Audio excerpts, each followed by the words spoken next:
Hola, amantes de las historias que quitan el sueño. ¿Te imaginas descubrir que toda tu vida ha sido una mentira? ¿Que las personas que más amas han guardado secretos que podrían costarte la vida? En el vídeo de hoy te traigo Su último suspiro, una historia de misterio, traición familiar y redes criminales internacionales que te mantendrá al borde del asiento desde el primer minuto.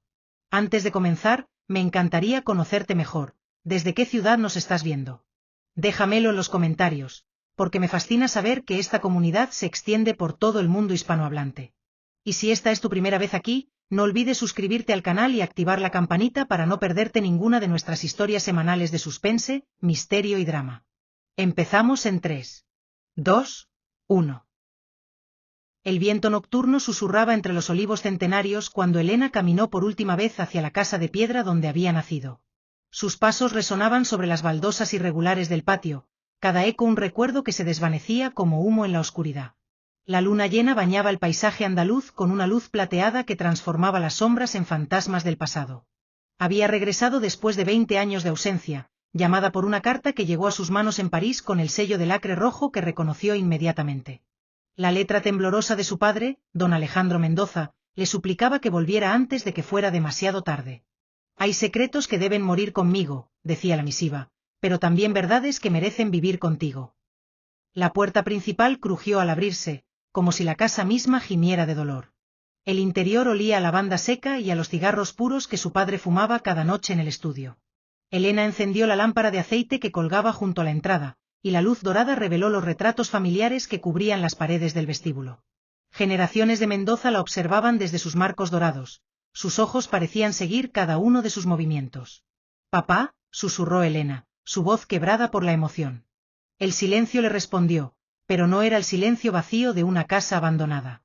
Era el silencio denso de los secretos, el silencio que precede a las revelaciones que cambian el curso de una vida para siempre. Subió lentamente las escaleras de mármol, cada peldaño un paso más cerca de la verdad que había estado huyendo toda su vida. La madera del pasamanos estaba pulida por décadas de manos que se habían aferrado a él, buscando apoyo en momentos de incertidumbre. Al llegar al segundo piso, vio la luz que se filtraba por debajo de la puerta del estudio de su padre. Don Alejandro estaba sentado en su sillón de cuero, mirando hacia la ventana que daba al jardín donde Elena solía jugar de niña. Su cabello, antes negro como la noche, ahora era completamente blanco, y su rostro llevaba las marcas profundas de un hombre que había cargado el peso de secretos terribles durante demasiado tiempo. «Sabía que vendrías», dijo sin volverse, su voz apenas un susurro ronco. «Siempre fuiste la más valiente de mis hijos, la única que se atrevió a buscar la verdad, incluso cuando esa verdad podía destruir todo lo que creías conocer». Elena se acercó despacio, notando cómo las manos de su padre temblaban ligeramente sobre los brazos del sillón. En la mesa junto a él había un sobre amarillento y una fotografía que no pudo distinguir desde dónde estaba. La tensión en el aire era tan espesa que podía cortarse con un cuchillo. «¿Qué secretos, papá? ¿De qué verdades hablas en tu carta?», preguntó Elena, sintiendo como su corazón se aceleraba. Sabía que su vida estaba a punto de cambiar para siempre, que las próximas palabras de su padre redefinirían todo lo que había creído sobre su familia, sobre sí misma, sobre el mundo. Don Alejandro finalmente se volvió hacia ella, y Elena vio en sus ojos el peso de décadas de culpa y arrepentimiento. Era como mirar a un hombre que había estado muriendo lentamente por dentro, consumido por secretos que habían carcomido su alma como un cáncer silencioso. «Siéntate, mija», murmuró, señalando la silla frente a él. «Lo que tengo que contarte cambiará todo. Pero ya no puedo llevármelo a la tumba. Es hora de que sepas quién eres realmente, y por qué tu madre desapareció aquella noche de tormenta hace 25 años». Elena se sentó en la silla que su padre le había indicado, sintiendo como sus piernas temblaban ligeramente. El estudio estaba exactamente como lo recordaba de su infancia, las estanterías repletas de libros antiguos, el globo terráqueo de bronce que giraba con un suave crujido, y el retrato de su madre, Esperanza, que presidía la habitación desde la pared principal. Pero esta noche, todo parecía diferente, como si los objetos familiares hubieran adquirido un significado siniestro. «Tu madre no murió en el accidente de carretera, como te dije», comenzó don Alejandro, su voz quebrándose ligeramente. «Esperanza descubrió algo que no debía saber, algo que puso en peligro no solo su vida, sino la tuya también». Tomó la fotografía de la mesa y se la entregó con manos temblorosas. Era una imagen en blanco y negro de una mujer joven que Elena no reconoció, pero que guardaba un parecido inquietante con ella. «Esta es tu verdadera madre, Elena». Tu madre biológica, continuó don Alejandro. Esperanza y yo te adoptamos cuando tenías apenas 3 años, después de que esta mujer, Isabella Vértiz, fuera asesinada por descubrir una red de contrabando que operaba desde nuestra propia casa.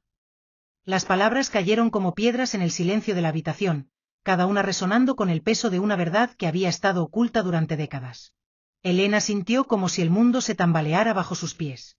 La fotografía temblaba en sus manos mientras estudiaba el rostro de la mujer que la había traído al mundo. Isabella tenía los mismos ojos verdes, la misma forma de la nariz, la misma sonrisa ligeramente torcida que Elena veía cada mañana en el espejo. ¿Contrabando? ¿De qué hablas, papá? ¿Y por qué Esperanza? Esperanza descubrió que yo había continuado con el negocio familiar, interrumpió don Alejandro, levantándose lentamente y caminando hacia la ventana. Los Mendoza llevábamos generaciones smuggling arte robado desde el norte de África y el Medio Oriente.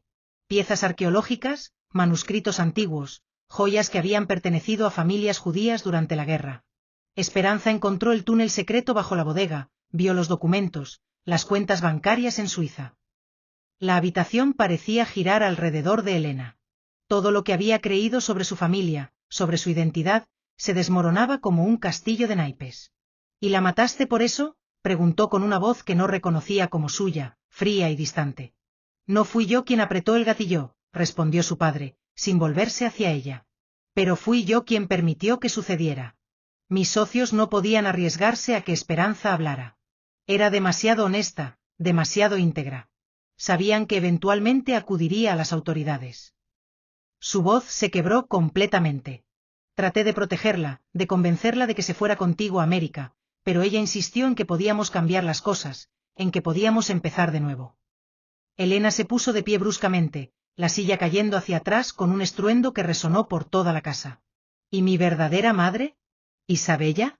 También la mandaste matar cuando descubrió la verdad. Don Alejandro se volvió lentamente, y Elena vio lágrimas corriendo por sus mejillas arrugadas.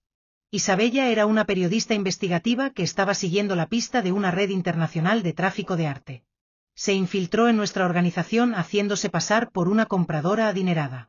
Cuando descubrió la verdad, ya era demasiado tarde. Mis socios la encontraron antes de que pudiera publicar su investigación. Pero había algo que no sabían, continuó, acercándose a la caja fuerte oculta detrás del retrato de Esperanza. Isabella había documentado todo. Tenía fotografías, grabaciones, nombres, cuentas bancarias. Y antes de morir, me entregó todo el archivo, rogándome que protegiera a su hija. Que te protegiera a ti. El sonido metálico de la caja fuerte al abrirse llenó el silencio tenso del estudio. Don Alejandro extrajo una caja de madera tallada, sus manos temblando visiblemente mientras la colocaba sobre el escritorio. Elena observaba cada movimiento con una mezcla de fascinación y horror, como si estuviera viendo cómo se desentrañaba el tapiz de su propia existencia hilo por hilo. Isabella me dio esto momentos antes de morir, murmuró don Alejandro, abriendo la caja con cuidado reverencial. Me hizo jurar que cuando tú fueras lo suficientemente mayor, cuando fueras lo suficientemente fuerte, le entregaría todo esto. Me hizo prometerle que tendrías la oportunidad de elegir qué hacer con la verdad. Dentro de la caja había fotografías, documentos, cintas de cassette y un diario con la cubierta de cuero gastada. Elena tomó una de las fotografías y vio a Isabella sosteniendo a una niña pequeña de cabello rizado y ojos verdes brillantes. Era ella misma, pero no tenía recuerdo alguno de ese momento, de esa mujer que la abrazaba con tanto amor. ¿Por qué me mantuviste alejada de todo esto?, preguntó Elena, su voz cargada de dolor y confusión. ¿Por qué me hiciste creer que Esperanza era mi madre? ¿Por qué inventaste esa historia sobre el accidente? Don Alejandro se dejó caer pesadamente en su silla, como si el peso de los años y la culpa finalmente lo hubieran vencido. Porque te amaba como si fueras mi propia sangre. Porque Esperanza te adoraba y tú la hacías feliz de una manera que yo nunca pude lograr. Cuando Isabella murió, cuando Esperanza fue asesinada, supe que tenía que sacarte de este mundo de violencia y mentiras.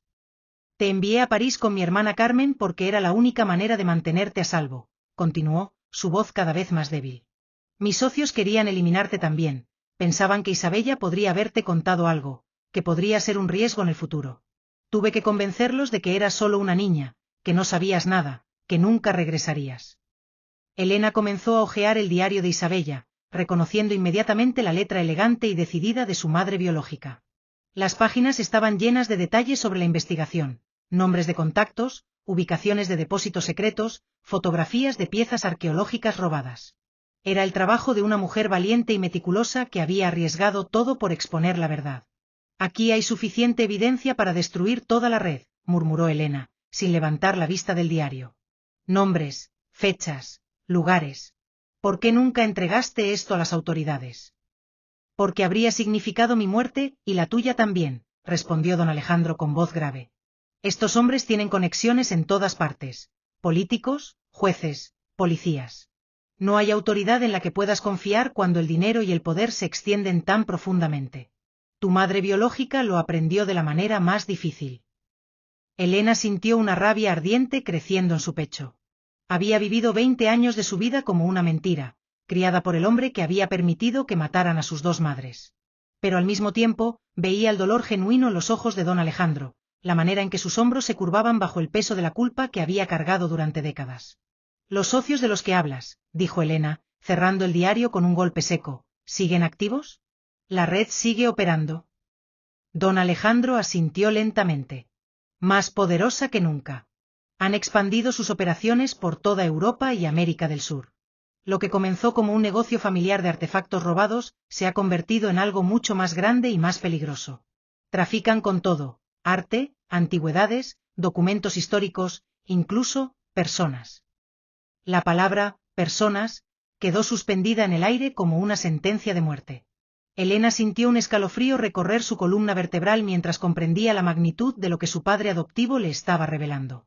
No se trataba solo de arte robado o antigüedades perdidas, se trataba de una organización criminal que destruía vidas humanas por beneficio económico. ¿Tráfico de personas?, repitió Elena, sintiendo como la sangre se le helaba en las venas. La fotografía de Isabella seguía en sus manos, y por un momento pudo imaginar el terror que su madre biológica debió sentir cuando descubrió la verdadera naturaleza de la organización que estaba investigando. Don Alejandro caminó hacia una estantería y retiró varios libros, revelando un compartimento secreto. De allí extrajo una carpeta gruesa llena de documentos más recientes. Niños, principalmente, murmuró, entregándole la carpeta a Elena. Huérfanos de los conflictos en Siria, Yemen, Afganistán. Los traen a Europa bajo la promesa de adopciones legítimas, pero muchos desaparecen en el camino. Algunos terminan en casas de familias adineradas que no hacen preguntas, otros tienen destinos mucho peores. Elena abrió la carpeta con manos temblorosas. Las fotografías que vio la horrorizaron: niños pequeños en centros de detención improvisados, documentos falsificados, transferencias bancarias por cantidades obscenas de dinero. Era un negocio sistemático y cruel que operaba bajo la fachada de una red de anticuarios respetables. ¿Cómo pudiste formar parte de esto?, preguntó Elena, su voz cargada de asco y dolor. ¿Cómo pudiste dormir por las noches sabiendo lo que estaba pasando? Al principio no lo sabía, respondió don Alejandro, hundiéndose más en su silla. Cuando heredé el negocio de mi padre, solo se trataba de antigüedades. Comprábamos piezas de dudosa procedencia, es cierto, pero nunca imaginé que llegaría tan lejos. Cuando me di cuenta de la verdadera naturaleza de la organización, ya estaba demasiado involucrado para salir. Tenían demasiada información comprometedora sobre mí, sobre nuestra familia. Esa no es excusa, replicó Elena con frialdad. Tenías opciones. Siempre las hay.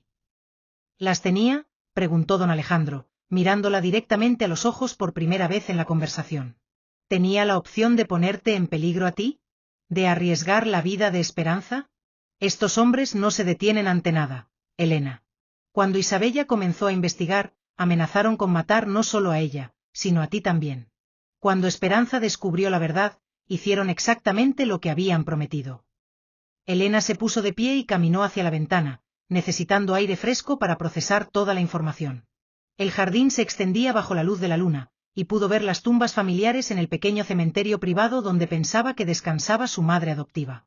Ahora se preguntaba si realmente estaba allí, o si era otra mentira más en la larga lista de decepciones.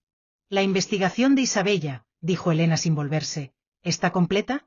¿Tiene suficiente evidencia para exponer toda la red? Más que suficiente, respondió don Alejandro. Nombres, fotografías, rutas de contrabando, cuentas bancarias, contactos en gobiernos de media docena de países. Es un archivo tan completo que podría desmantelar toda la organización, si llegara a las manos correctas. ¿Y por qué no lo has hecho? ¿Por qué has esperado tanto tiempo? Don Alejandro guardó silencio durante un largo momento, y cuando finalmente habló, su voz era apenas audible. Porque sabía que en el momento en que ese archivo viera la luz, yo moriría. Y tenía miedo de dejarte sola en el mundo sin conocer la verdad sobre quién eres realmente, sin darte la oportunidad de elegir qué hacer con el legado de tu verdadera madre. Elena se volvió lentamente, estudiando el rostro demacrado de don Alejandro. Por primera vez desde que había llegado, vio algo más que culpa en sus ojos. Vio amor paternal, genuino y profundo, el amor de un hombre que había sacrificado su propia alma para proteger a una niña que no era suya por sangre, pero que había criado como si lo fuera. Hay algo más, dijo don Alejandro, levantándose con dificultad y caminando hacia el escritorio donde guardaba sus documentos más importantes. Isabella no trabajaba sola en su investigación. Tenía un contacto en Interpol, alguien que había estado siguiendo la pista de la red desde el lado legal. Ese hombre sigue vivo, y ha estado esperando durante 25 años a que aparecieras. Elena sintió una mezcla de esperanza y terror. La posibilidad de que hubiera alguien más involucrado, alguien que pudiera ayudarla a hacer justicia, era tentadora. Pero también significaba que su existencia no había pasado desapercibida para otros, que había personas que sabían quién era ella realmente y que habían estado esperando este momento. Se llama Inspector Jean-Pierre Dubois, continuó don Alejandro, entregándole una tarjeta de visita amarillenta. Trabaja para la División de Crímenes Internacionales de Interpol. Fue él quien me ayudó a falsificar tu muerte cuando eras niña, quien me ayudó a sacarte del país y establecer tu nueva identidad en París. Ha estado protegiendo tu paradero todos estos años. ¿Falsificar mi muerte?, preguntó Elena, sintiendo como el suelo se volvía menos sólido bajo sus pies. ¿Qué quieres decir? Don Alejandro regresó a la caja fuerte y extrajo otro documento, un certificado de defunción con el nombre de Elena Vértiz, fechado 25 años atrás. Oficialmente, moriste en el mismo ataque que mató a Isabella. Jean-Pierre y yo montamos una escena falsa, completa con restos quemados que los forenses identificaron como tuyos. Fue la única manera de convencer a mis socios de que ya no eras una amenaza. Elena se dejó caer en la silla, abrumada por la complejidad de la conspiración que había rodeado su vida desde la infancia. Entonces, toda mi vida en París, mi educación, mi trabajo como historiadora del arte, todo fue una mentira. Tu vida fue real, insistió don Alejandro, acercándose a ella con una urgencia renovada. Tu educación, tus logros, tus amigos, todo eso fue auténtico. Lo único falso era tu nombre y tu historia familiar. Pero ahora, Elena Mendoza también debe morir. Mis socios han comenzado a sospechar que sigues viva. Han estado haciendo preguntas, investigando. Es solo cuestión de tiempo antes de que te encuentren. El terror puro se apoderó de Elena. No solo había descubierto que su vida entera había sido una elaborada mentira, sino que ahora su existencia misma estaba en peligro. ¿Qué quieres que haga?, preguntó, su voz apenas un susurro. Quiero que tomes la investigación de Isabella y se la entregues a Jean-Pierre, respondió don Alejandro, tomando sus manos entre las suyas. Quiero que hagas lo que yo nunca tuve el valor de hacer, que expongas a estos monstruos y hagas justicia por tu madre biológica, por Esperanza, por todos los niños inocentes que han sufrido por nuestra codicia. ¿Y tú? ¿Qué pasará contigo? Don Alejandro sonrió tristemente, y por un momento Elena vio al hombre que la había criado con amor y paciencia, el hombre que le había enseñado a montar a caballo y la había consolado durante las pesadillas. Mi historia ya está escrita, mija. He vivido demasiados años con esta culpa. Es hora de que pague por mis pecados. Elena comprendió entonces que esta sería la última conversación que tendría con el único padre que había conocido. El peso de esa realización la golpeó como una ola, y las lágrimas comenzaron a correr por sus mejillas sin que pudiera detenerlas. No puedo hacerlo sola, murmuró Elena, abrazando la caja de madera que contenía la investigación de Isabella. No sé cómo enfrentarme a una organización tan poderosa. No soy una detective ni una agente del gobierno. Solo soy una historiadora del arte que hasta hace una hora creía que su mayor preocupación era catalogar pinturas del siglo XVII. Don Alejandro se acercó a ella y puso sus manos en sus hombros, mirándola con una intensidad que Elena no había visto antes. Eres mucho más fuerte de lo que crees. Tienes la inteligencia de Isabella y la determinación de Esperanza. Durante todos estos años en París, te convertiste en una experta en autentificar obras de arte, en detectar falsificaciones, en rastrear la procedencia de piezas históricas. ¿No te das cuenta? Tu carrera profesional te ha preparado perfectamente para esto. Elena reflexionó sobre las palabras de su padre. Era cierto que había desarrollado una habilidad casi instintiva para detectar inconsistencias en documentos históricos, para seguir el rastro de obras de arte a través de décadas de ventas y transferencias.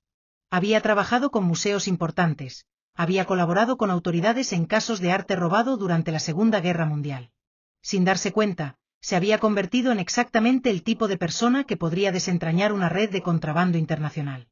Además, añadió don Alejandro, caminando hacia su escritorio y tomando un teléfono móvil que Elena no había visto antes, no estarás completamente sola. Jean-Pierre ha estado preparándose para este momento durante años. Ha construido un equipo de confianza dentro de Interpol, gente que no puede ser comprada ni intimidada.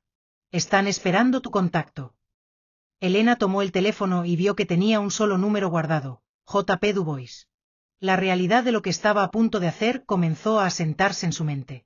No solo iba a confrontar a los asesinos de sus madres, sino que iba a dedicar su vida a desmantelar una red criminal que había operado impunemente durante décadas. ¿Cómo sé que puedo confiar en este Dubois?, preguntó Elena, necesitando estar segura antes de dar un paso tan definitivo. ¿Cómo sé que no es parte de la red? Dijiste que tenían contactos en todas partes. Don Alejandro sonrió por primera vez desde que había comenzado la conversación. Porque fue Jean-Pierre quien salvó tu vida aquella noche.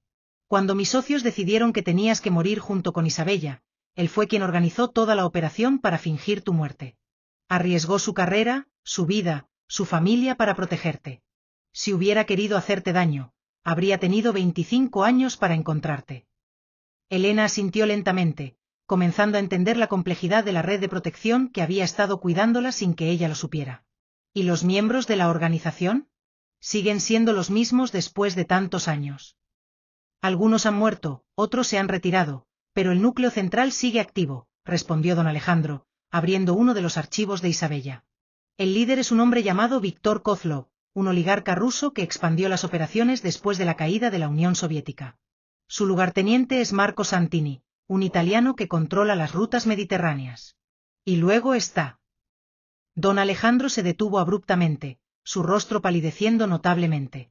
Elena siguió su mirada hacia la ventana y vio las luces de varios automóviles acercándose por el camino de grava que llevaba a la casa. Han venido, susurró don Alejandro, moviéndose con una rapidez sorprendente para su edad. Sabían que regresarías. Deben haber estado vigilando la casa. El pánico se apoderó del estudio como una avalancha. Don Alejandro comenzó a meter todos los documentos de vuelta en la caja de madera mientras Elena miraba por la ventana, contando al menos 5 vehículos negros que se detenían en el patio principal. Hombres vestidos de traje salían de los automóviles con movimientos coordinados y profesionales que delataban entrenamiento militar. El túnel, murmuró don Alejandro, cerrando la caja y entregándosela a Elena. La bodega tiene un túnel que conecta con las cuevas naturales de la colina. Isabella lo descubrió durante su investigación. Puedes escapar por ahí y llegar hasta el pueblo sin que te vean. No te voy a dejar aquí, protestó Elena, pero su padre ya la estaba empujando hacia la puerta trasera del estudio. Ven conmigo. Podemos escapar juntos y luego contactar a Dubois. No, mija, respondió don Alejandro con una calma que contrastaba dramáticamente con la urgencia de la situación. Ellos vienen por mí, no por ti. Todavía piensan que estás muerta. Si me ven huyendo contigo, se darán cuenta de que los hemos engañado todos estos años. Tu única oportunidad es que crean que vine solo. El sonido de la puerta principal al abrirse resonó por toda la casa, seguido de voces en varios idiomas y pasos pesados en el vestíbulo de mármol. Elena reconoció inmediatamente el acento ruso de uno de los hombres, probablemente Víktor Kozlov en persona. Toma esto también, dijo don Alejandro, entregándole una pistola pequeña que había extraído del cajón de su escritorio. Espero que no tengas que usarla, pero Isabella sabía disparar y me enseñó a valorar la importancia de estar preparado para lo peor. Elena nunca había sostenido un arma antes, pero la pistola se sentía extrañamente familiar en sus manos, como si fuera una extensión natural de su cuerpo. Tal vez era la sangre de Isabella corriendo por sus venas, o tal vez era simplemente la desesperación de una mujer que finalmente comprendía que su vida había estado en peligro desde el momento en que nació. El contacto de emergencia, murmuró don Alejandro, escribiendo rápidamente un número en un pedazo de papel. Si algo sale mal con Jean-Pierre, si no puedes confiar en él o si algo le pasa, contacta a este número. Es un periodista en Londres, Michael Harrison, que ha estado siguiendo casos similares. Isabella trabajó con él antes de venir a España. Los pasos se acercaban por las escaleras.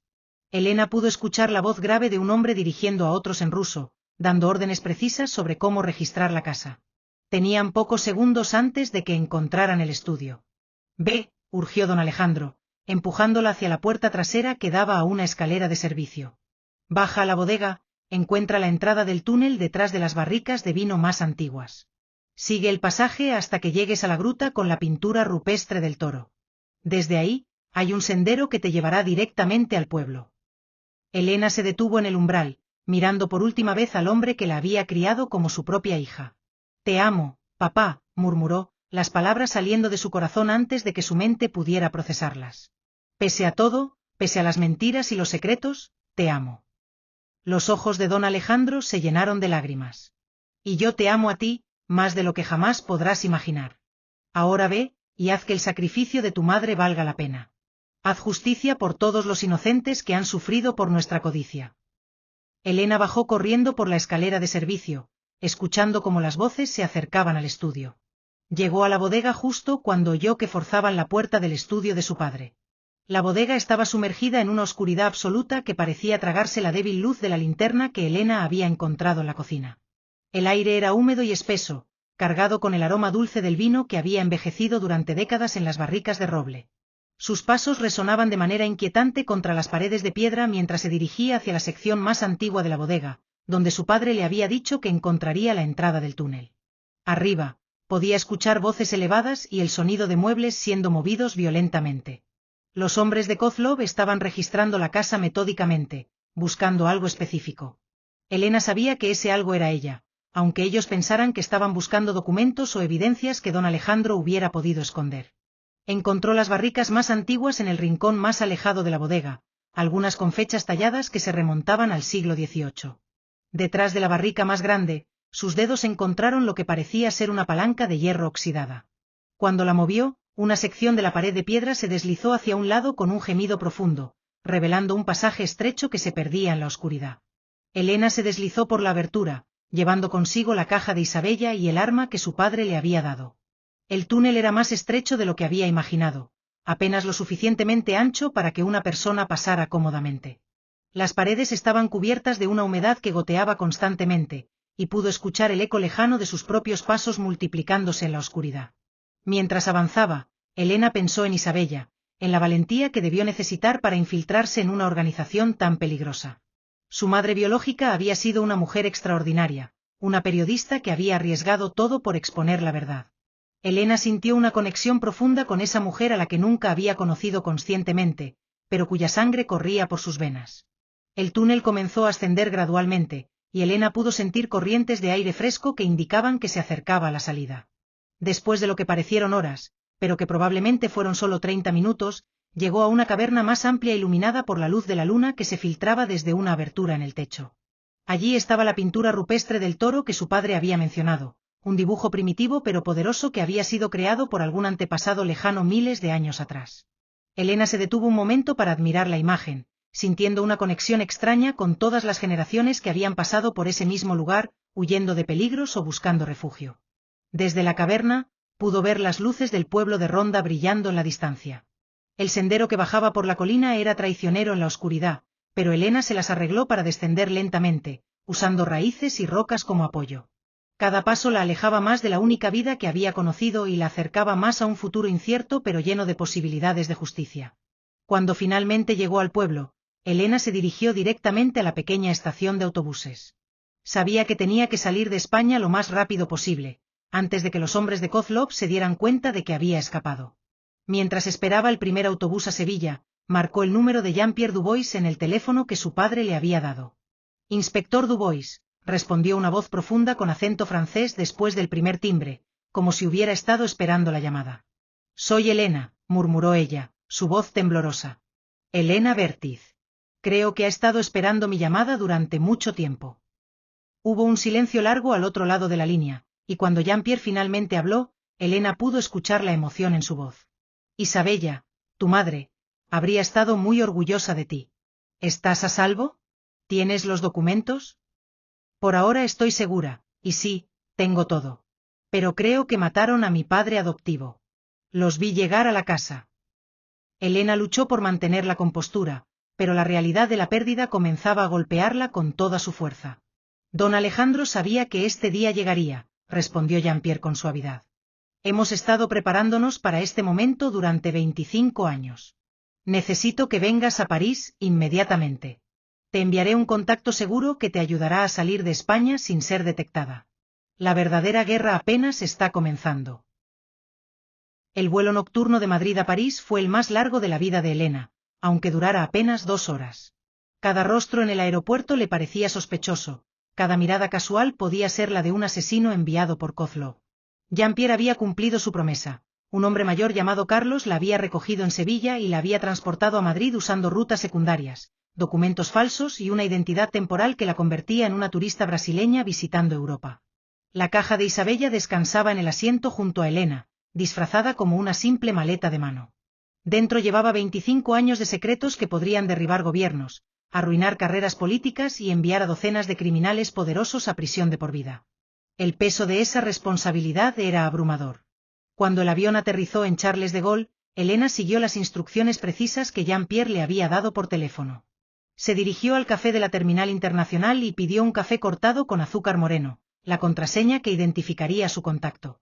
Pocos minutos después, un hombre de unos 50 años con cabello gris y ojos azules penetrantes se acercó a su mesa. «¿Elena?», preguntó en español con un acento francés marcado. «Soy Jean-Pierre Dubois. He estado esperando este momento desde que eras una niña pequeña que jugaba en el jardín de la casa de piedra».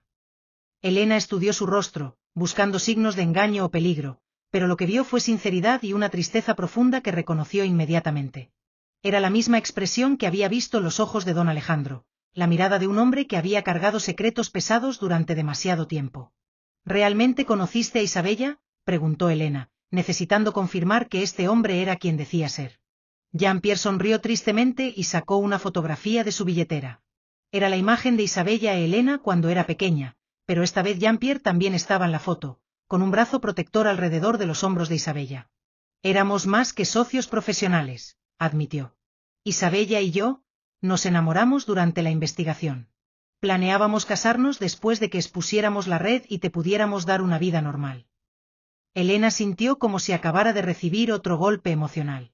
Este hombre no era solo un contacto de Interpol, había sido el compañero de su madre biológica, casi su padrastro. «¿Por qué nunca me buscaste antes? ¿Por qué esperaste tanto tiempo?» «Porque tu seguridad era más importante que mi dolor personal», respondió Jean-Pierre, guardando la fotografía con cuidado. «Isabella me hizo prometerle que si algo le pasaba, me aseguraría de que tuvieras una vida normal y segura, lejos de todo esto. Pero también me hizo prometerle que cuando fueras adulta, cuando fueras lo suficientemente fuerte, te daría la oportunidad de elegir si querías continuar su trabajo». Salieron del aeropuerto en un automóvil discreto, y Jean-Pierre condujo a través de las calles nocturnas de París hacia un apartamento seguro en Montmartre. Durante el trayecto, Elena le contó todo lo que había sucedido en España, desde la carta de don Alejandro hasta su escape por el túnel secreto. «Alejandro era un buen hombre atrapado en circunstancias terribles», comentó Jean-Pierre mientras navegaba por las calles estrechas del barrio artístico. «Cuando Isabella murió, él quiso salirse de la organización, pero ya era demasiado tarde. Sabía demasiado, estaba demasiado involucrado. La única manera de protegerte era mantener la fachada de que seguía siendo un socio leal mientras secretamente ayudaba a mantener viva la investigación de Isabella». «¿Cómo murió realmente Isabella?», preguntó Elena, preparándose para una verdad que sabía sería dolorosa. Jean-Pierre se detuvo en un semáforo y se volvió hacia ella. «La torturaron durante 3 días, tratando de conseguir información sobre lo que había descubierto y a quien había contado. Isabella nunca delató a nadie, nunca reveló la existencia del archivo completo. Su último acto fue enviarme un mensaje codificado que me permitió llegar a ti antes de que ellos lo hicieran». Las lágrimas corrían libremente por las mejillas de Elena. Su madre biológica había muerto protegiéndola, sacrificando su propia vida para asegurar que la verdad pudiera sobrevivir a través de su hija. Era un legado de valor y determinación que Elena se sentía indigna de portar. «No estás sola en esto», dijo Jean-Pierre, como si hubiera leído sus pensamientos. «Tenemos un equipo completo esperándote. Analistas, investigadores, agentes de campo, expertos en arte que han estado preparándose para este momento. La investigación de Isabella fue solo el comienzo. Hemos estado construyendo sobre su trabajo durante 25 años. El apartamento seguro en Montmartre resultó ser mucho más que un simple refugio temporal. Jean-Pierre abrió la puerta principal revelando lo que parecía ser un centro de operaciones en miniatura. Computadoras, mapas cubriendo las paredes, fotografías de sospechosos conectadas con hilos rojos que creaban una red compleja de relaciones criminales. 3 personas trabajaban intensamente en diferentes escritorios, y se volvieron inmediatamente cuando Elena entró. Elena, quiero presentarte a tu nuevo equipo, dijo Jean-Pierre con una sonrisa que mezclaba tristeza y esperanza. Sarah Mitchell, especialista en análisis financiero de Londres. Ha estado siguiendo el rastro del dinero de la organización durante los últimos 10 años. Sarah, una mujer pelirroja de unos 40 años, se acercó y estrechó la mano de Elena con firmeza. Marco Alberti, experto en arte y antigüedades de Roma. Su familia fue una de las víctimas de la red cuando él era niño. Perdieron una colección completa de arte renacentista que había estado en su familia durante siglos. Marco era un hombre delgado con ojos intensos que parecían evaluar a Elena como si fuera una obra de arte que necesitaba autenticación. Y Dmitry Volkov, exagente del FSB ruso que conoce personalmente a Viktor Kozlov.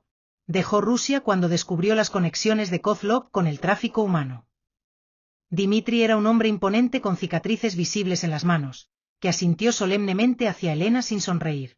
Todos tenemos razones personales para querer ver caer esta red, explicó Jean-Pierre mientras Elena colocaba la caja de Isabella en la mesa central. Pero también tenemos las habilidades y recursos necesarios para hacerlo realidad. La investigación de tu madre nos dio la base, pero necesitábamos a alguien con tu experiencia en arte para completar las piezas faltantes del rompecabezas. Elena abrió la caja y comenzó a distribuir los documentos sobre la mesa. El equipo se acercó inmediatamente, cada uno examinando los materiales desde su área de especialización. Sara se concentró en los registros financieros, Marco estudió las fotografías de las piezas de arte robadas, y Dmitry analizó la lista de contactos rusos. Esto es increíble, murmuró Sara, pasando páginas de registros bancarios que Isabella había fotografiado en secreto. Aquí hay evidencia de lavado de dinero a través de al menos 12 países diferentes. Las cantidades son astronómicas. Estamos hablando de cientos de millones de euros moviéndose a través de galerías de arte, casas de subastas y museos privados. Marco levantó una fotografía de una estatua griega antigua. Esta pieza fue robada del Museo Nacional de Atenas en 1997. Supuestamente nunca fue recuperada, pero según estos documentos, fue vendida a un coleccionista privado en Mónaco por 15 millones de euros. Su voz temblaba de indignación. Es una de las piezas más importantes de la historia helénica, y ha estado colgada en la sala de estar de algún millonario durante 25 años. Dmitry estudió los nombres en la lista de contactos rusos con expresión sombría. Estos no son solo criminales comunes, murmuró. Reconozco al menos 5 nombres de oficiales de alto rango del gobierno ruso, 3 oligarcas que tienen conexiones directas con el Kremlin, y 2 generales que controlan rutas de transporte en Asia Central. Levantó la vista hacia Elena. Tu madre se infiltró en algo mucho más grande y peligroso de lo que cualquiera de nosotros había imaginado. Elena se sintió abrumada por la magnitud de lo que estaba descubriendo. No se trataba solo de una red de contrabando local, era una operación internacional que involucraba gobiernos, militares y algunos de los hombres más poderosos del mundo. ¿Cómo podemos enfrentarnos a algo así?, preguntó, sintiendo que la tarea era imposible. Paso a paso, respondió Jean-Pierre con determinación. Isabella nos dio el mapa, pero nosotros hemos estado construyendo las armas durante todos estos años. Tenemos contactos en la prensa internacional, en organismos de derechos humanos, en gobiernos que no están comprometidos con la red. No necesitamos derrotar a toda la organización de una vez, necesitamos cortar las cabezas principales y exponer sus operaciones al mundo. Sara se acercó a una computadora y comenzó a tipear rápidamente. Si puedo acceder a las cuentas bancarias que Isabella documentó, podría rastrear transacciones recientes e identificar operaciones activas. Pero necesitaré ayuda para descifrar algunos de los códigos que utilizan. Elena se acercó y estudió los documentos financieros. Su experiencia catalogando obras de arte le había enseñado a reconocer patrones en sistemas de numeración y clasificación. Estos códigos, dijo, señalando una serie de números que aparecían repetidamente, están basados en fechas de creación de obras de arte. Mira, este número corresponde al año en que se pintó la Gioconda, este otro al año de la Venus de Milo. El equipo se volvió hacia ella con expresiones de asombro. Marco sonrió por primera vez desde que Elena había llegado. Eres realmente la hija de Isabella, murmuró. Ella también tenía esa habilidad para ver patrones donde otros solo veían números aleatorios. Durante las siguientes 48 horas, el apartamento se convirtió en un hervidero de actividad constante. Elena trabajó incansablemente junto al equipo, descifrando códigos, analizando rutas de contrabando e identificando piezas de arte robadas que aparecían en las fotografías de Isabella. Su experiencia como historiadora del arte resultó ser invaluable. Podía identificar la procedencia de piezas, determinar su valor real en el mercado negro y conectar obras aparentemente dispares a través de periodos históricos y ubicaciones geográficas. Sara había logrado acceder a 3 de las cuentas bancarias suizas mencionadas en los documentos de Isabella. Lo que encontró la dejó sin palabras. Transacciones activas que indicaban que la red no solo seguía operando, sino que había expandido sus actividades dramáticamente. Miren esto, dijo, señalando la pantalla de su computadora. En los últimos 6 meses, han movido más de 50 millones de euros solo a través de estas cuentas. Y estos son solo los registros que pudimos descifrar.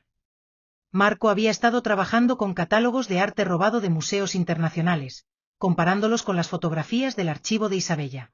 Sus descubrimientos eran igualmente perturbadores. Al menos 30 piezas de este archivo aparecen en listas de arte robado de museos europeos durante la Segunda Guerra Mundial.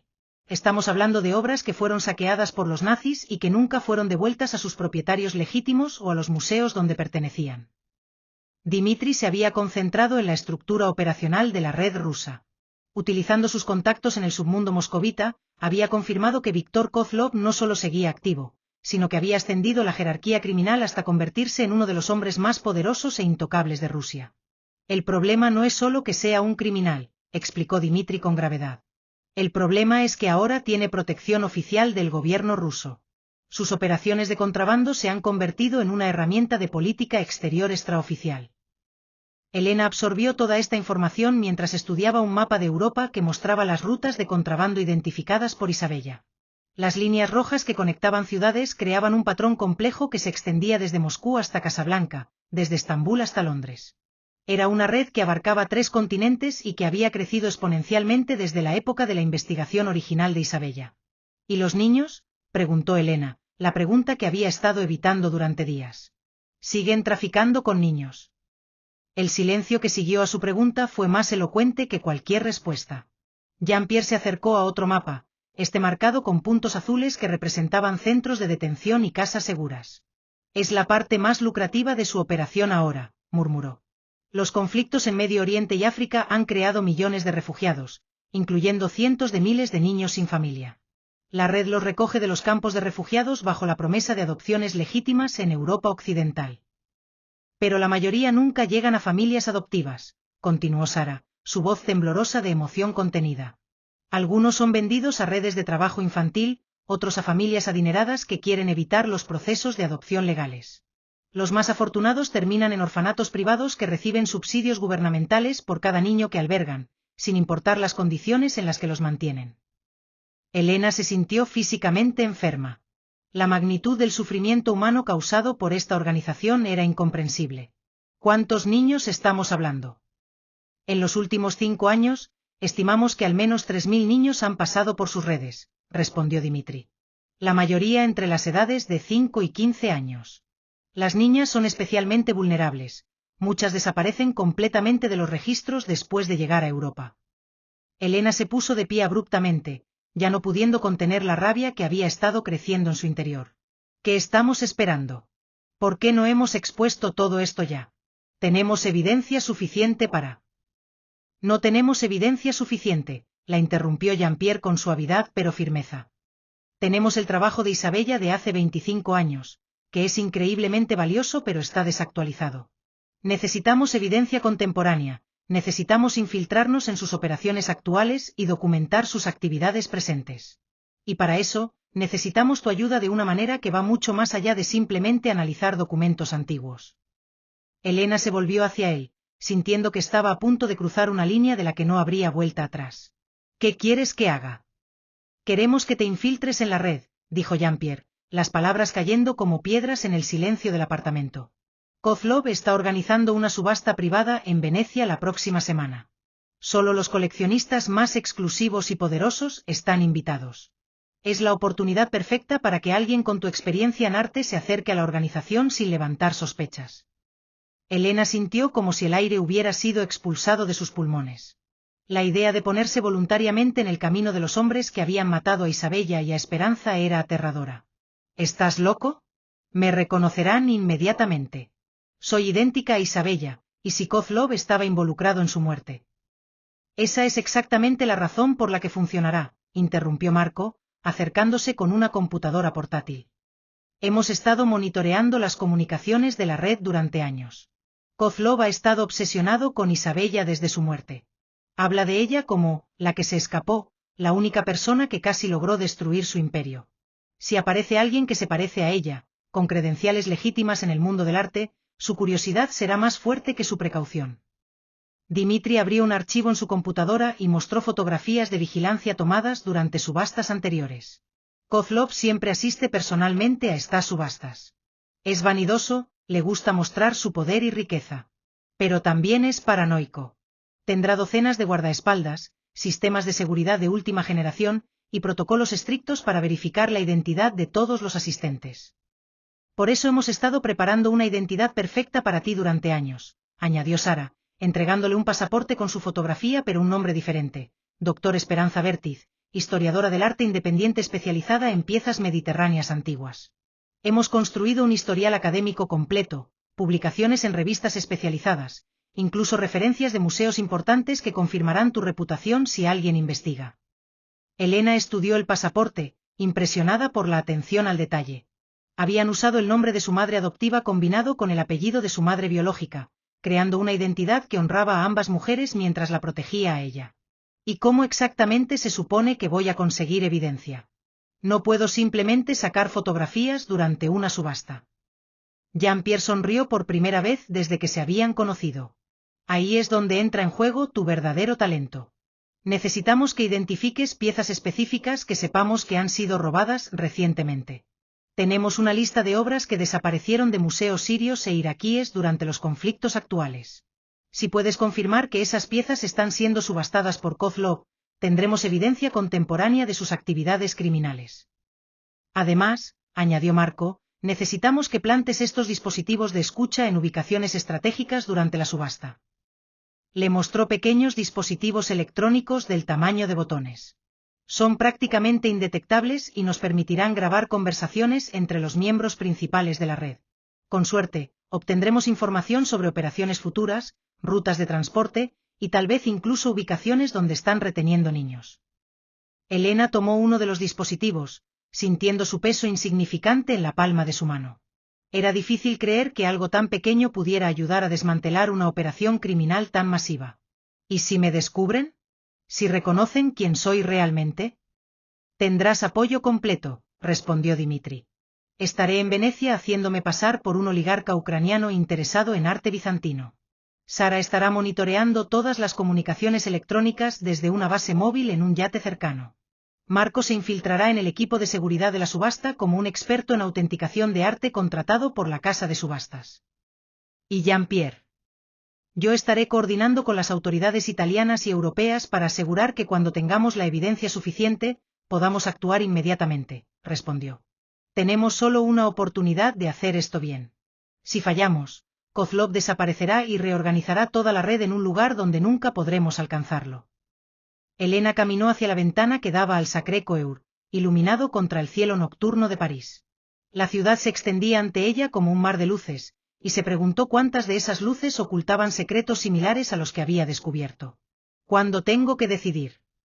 El vuelo a Venecia sale mañana por la noche, respondió Jean-Pierre.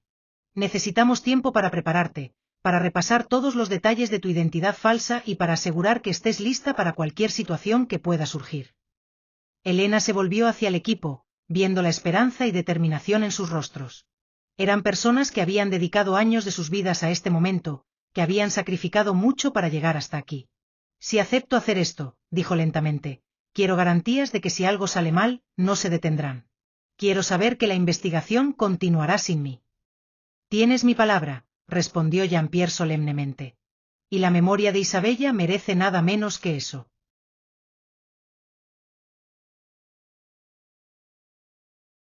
La preparación para la misión en Venecia fue intensiva y exhaustiva.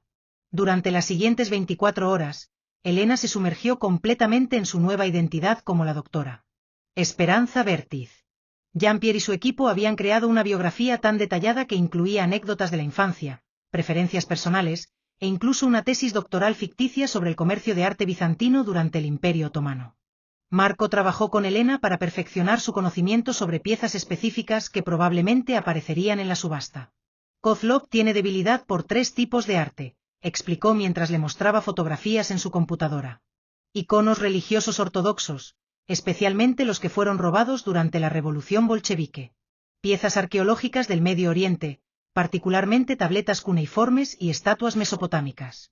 Y joyas que pertenecieron a familias nobles europeas durante las 2 guerras mundiales. Lo más importante, añadió Marco, es que puedas hablar con autoridad sobre la autenticidad de las piezas. Kozlov respeta la experiencia genuina, y si demuestras que realmente conoces tu campo, será más probable que confíe en ti lo suficiente para incluirte en conversaciones privadas donde podamos captar información valiosa. Sara le enseñó a Elena cómo utilizar los dispositivos de escucha, practicando hasta que pudo plantarlos discretamente en menos de 5 segundos. Recuerda, le dijo, la mejor oportunidad será durante el cóctel previo a la subasta. La gente estará distraída, habrá mucho movimiento, y tendrás acceso a áreas que estarán restringidas durante la subasta formal. Dimitri compartió información crucial sobre la personalidad y los métodos de Kozlov. Es un hombre extremadamente inteligente pero también increíblemente vanidoso, explicó.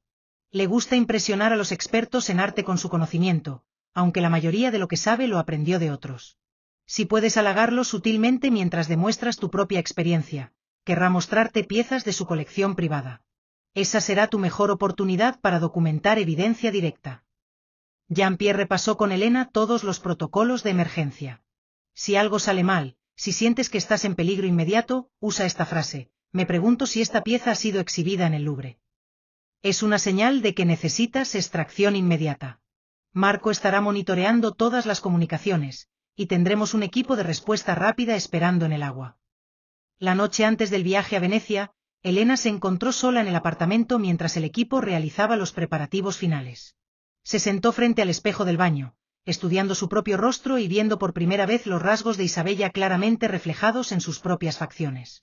Era como mirar a un fantasma del pasado, pero también como verse a sí misma transformándose en la mujer que estaba destinada a ser. Abrió el diario de Isabella y leyó las últimas entradas, escritas en los días previos a su muerte. Sé que me están vigilando, había escrito Isabella. Sé que probablemente no sobreviviré a esta investigación. Pero si algo me pasa, espero que Elena encuentre estos documentos algún día. Espero que tenga el valor que yo tal vez no tendré cuando llegue el momento de la verdad. Espero que pueda perdonarme por traerla a este mundo peligroso. Las lágrimas corrían por las mejillas de Elena mientras leía las palabras de una madre que había amado a una hija que apenas conocía, que había sacrificado su vida para darle a esa hija la oportunidad de crecer en seguridad. No tengo nada que perdonarte, mamá, susurró Elena al reflejo en el espejo. Pero sí tengo algo que vengar. Jean-Pierre regresó al apartamento cerca de la medianoche, cargando una maleta elegante y una caja pequeña que entregó a Elena. Tu vestuario para mañana, explicó. Todo de diseñador, comprado en las mejores boutiques de París. Necesitas verte como alguien que puede permitirse gastar millones en una sola pieza de arte. Dentro de la caja había un vestido negro elegante, joyas discretas pero caras, y zapatos italianos que probablemente costaban más que el salario mensual de Elena en su trabajo anterior. También hay esto, añadió Jean-Pierre, entregándole una pequeña cámara del tamaño de un botón. Está diseñada para parecer una joya en tu collar. Podrás tomar fotografías discretamente de cualquier documento o pieza de arte que necesites documentar. ¿Estás seguro de que estoy lista para esto?, preguntó Elena, sintiendo el peso de la responsabilidad asentándose sobre sus hombros como una capa pesada. Jean-Pierre la miró con una expresión que mezclaba orgullo paternal y preocupación profunda. Isabella era solo unos años mayor que tú cuando comenzó su investigación. Tenía el mismo fuego en los ojos, la misma determinación de hacer lo correcto sin importar el costo personal. Pero tú tienes algo que ella no tuvo. Tienes un equipo completo respaldándote, y tienes 25 años de preparación detrás de ti. Estás más preparada de lo que crees. Elena asintió, sintiendo una calma extraña asentándose sobre ella. Era como si hubiera estado preparándose para este momento toda su vida sin saberlo. Mañana por la noche estaré en Venecia, dijo, más para sí misma que para Jean-Pierre. Y pasado mañana, comenzaremos a hacer justicia por todas las víctimas de esta red. Y Elena, añadió Jean-Pierre mientras se dirigía hacia la puerta, recuerda que no estás sola en esto. Tu madre biológica, tu padre adoptivo, Esperanza, todos han contribuido a llevarte hasta este momento. Sus espíritus estarán contigo. Elena se quedó despierta hasta el amanecer, memorizando cada detalle de su nueva identidad y repasando mentalmente todos los aspectos de la misión. Cuando finalmente se durmió, soñó con Isabella caminando por un túnel largo y oscuro, pero esta vez no estaba sola. Elena caminaba junto a ella, y al final del túnel había una luz brillante que las esperaba. El vuelo de París a Venecia fue turbulento, pero Elena se las arregló para mantener la compostura de la doctora. Esperanza Vértiz incluso cuando las nubes tormentosas sacudían el avión. Había practicado su nueva personalidad hasta el punto de que se sentía natural, y cuando el pasajero sentado junto a ella comenzó una conversación sobre arte italiano, Elena respondió con la fluidez y conocimiento de una experta genuina. Marco la esperaba en el aeropuerto Marco Polo, vestido como un chofer privado. Bienvenida a Venecia, doctoresa Vértiz, dijo con una ligera inclinación, manteniéndose perfectamente en su papel. Durante el trayecto en lancha taxi hacia el hotel, le pasó discretamente un pequeño dispositivo. Comunicador de emergencia, murmuró. Mantenerlo siempre contigo. El Hotel Danieli había sido elegido específicamente porque muchos de los compradores de la subasta se hospedarían allí. Elena se registró con la confianza de una mujer acostumbrada a los lujos, y su suite con vista al Gran Canal era exactamente lo que esperaría una historiadora del arte exitosa e independiente. Esa noche, Elena se vistió con el elegante vestido negro que Jean-Pierre había seleccionado para ella. El collar con la cámara oculta se sentía extraño alrededor de su cuello, pero se veía perfectamente natural. Cuando se miró en el espejo, vio a una mujer sofisticada y segura de sí misma que podía moverse en los círculos más exclusivos del mundo del arte. La subasta se llevaba a cabo en el Palazzo Grassi, uno de los museos más prestigiosos de Venecia. El edificio había sido alquilado completamente para el evento, con seguridad privada en cada entrada y detectores de metales disimulados como controles de invitación. Elena pasó por todos los protocolos de seguridad sin problemas. Su invitación falsa era perfecta. El salón principal había sido transformado en una sala de subastas íntima, con apenas 50 asientos dispuestos en semicírculo alrededor de un estrado central. Elena reconoció inmediatamente a varios rostros de fotografías que había estudiado, coleccionistas multimillonarios, directores de museos privados, y al menos 3 personas que aparecían en las listas de criminales buscados por Interpol. Pero fue cuando Víctor Kozlov entró al salón que Elena sintió como si el tiempo se detuviera. Era exactamente como se lo había imaginado basándose en las descripciones de Dimitri. Alto, elegante, con cabello plateado perfectamente peinado y ojos azules fríos que evaluaban a cada persona en la habitación como si fueran mercancías. Iba acompañado de 2 guardaespaldas que claramente eran exmilitares, y una mujer joven que Elena supuso era su asistente personal. Kozlov se acercó directamente a Elena, como si hubiera sido atraído por un imán. Disculpe, dijo en un inglés con marcado acento ruso, ¿no nos conocemos? Su rostro me resulta extraordinariamente familiar. Elena sintió que su corazón se aceleraba, pero mantuvo la compostura perfecta que había practicado.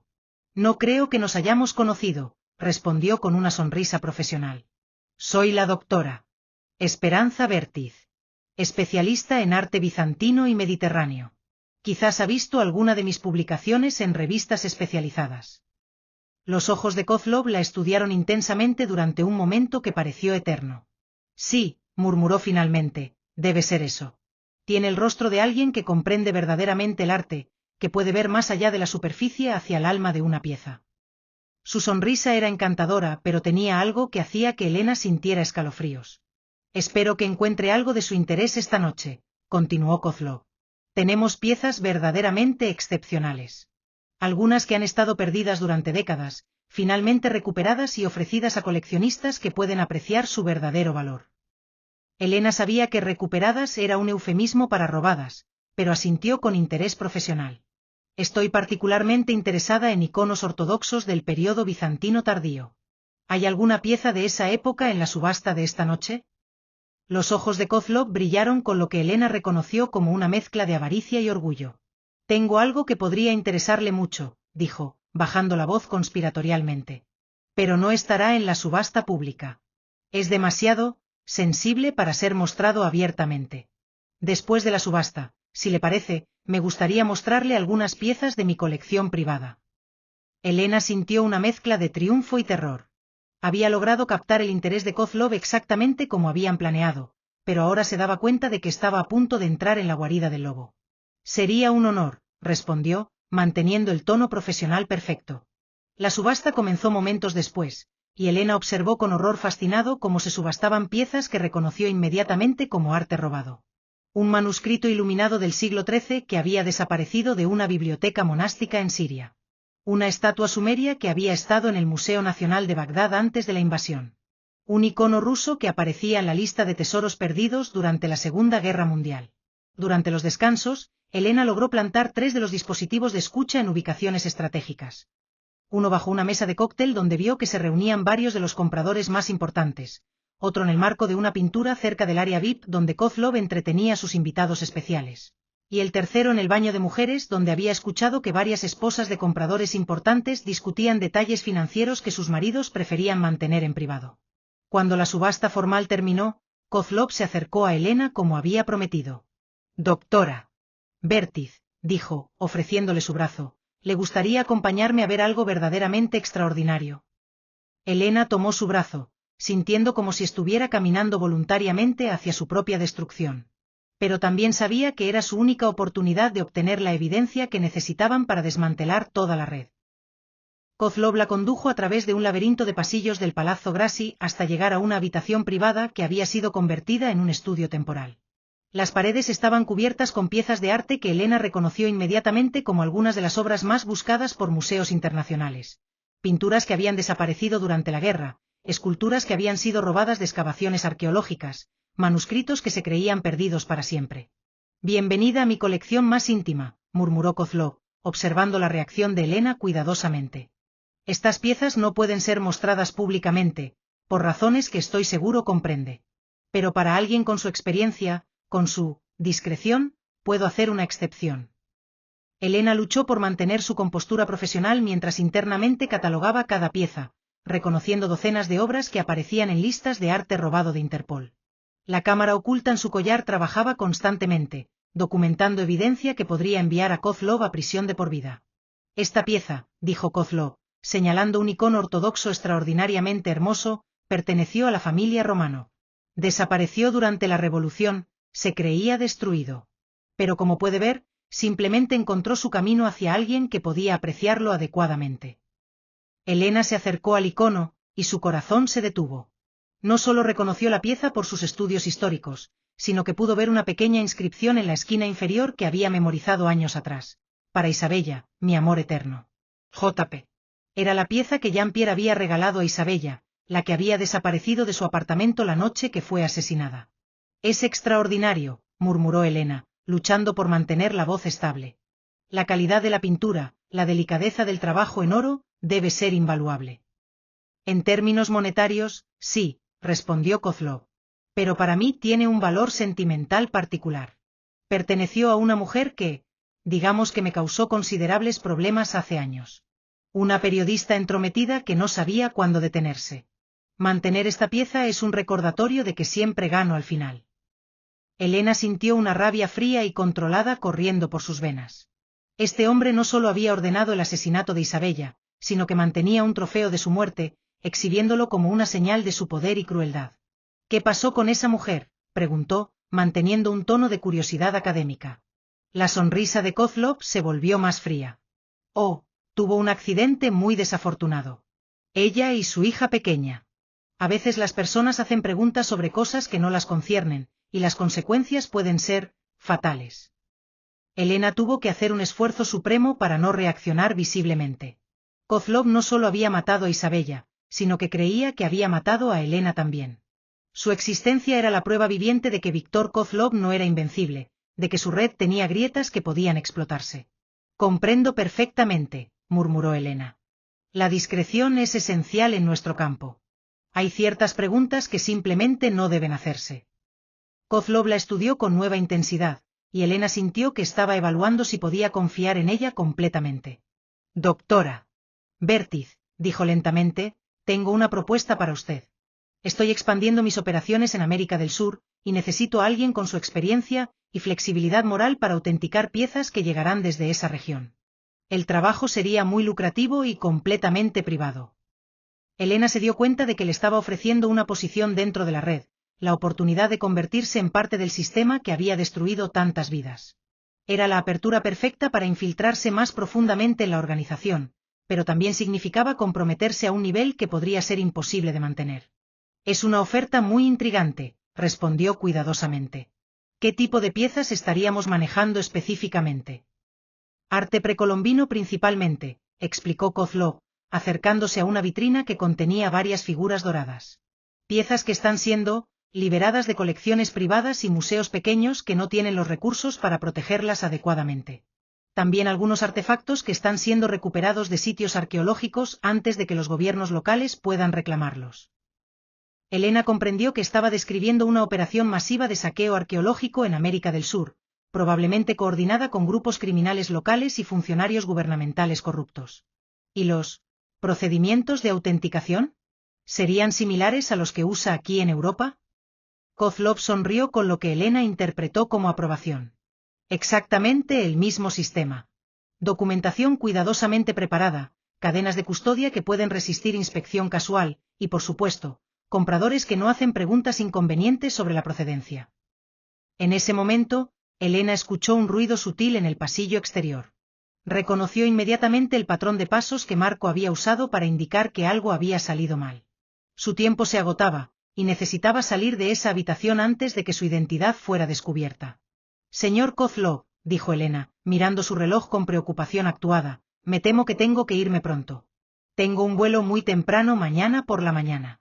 Pero su propuesta me parece fascinante. ¿Podríamos continuar esta conversación en unos días? Me gustaría considerar cuidadosamente todos los aspectos antes de comprometerme. Kozlov asintió, pero Elena notó que sus ojos se habían vuelto más calculadores. Por supuesto, murmuró.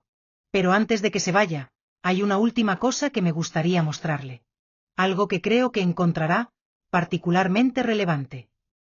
Elena sintió un escalofrío de pánico puro. El tono de Kozlov había cambiado, y había algo en su expresión que sugería que había reconocido algo en ella. Su mente corrió a través de posibles rutas de escape, pero se dio cuenta de que estaba atrapada en una habitación sin ventanas con un hombre que había matado por mucho menos de lo que ella había hecho esa noche.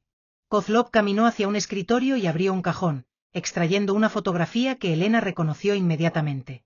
Era la misma imagen de Isabella sosteniendo a Elena de niña que Jean-Pierre había tenido en su billetera. ¿Sabe?, dijo Kozlov, mirándola directamente a los ojos, tengo una memoria excelente para los rostros. Y el suyo, querida Elena Bertiz, es uno que nunca olvidaré. Después de todo, ordené su muerte hace 25 años. Elena sintió como si el mundo se desplomara a su alrededor, pero al mismo tiempo experimentó una claridad extraña y poderosa.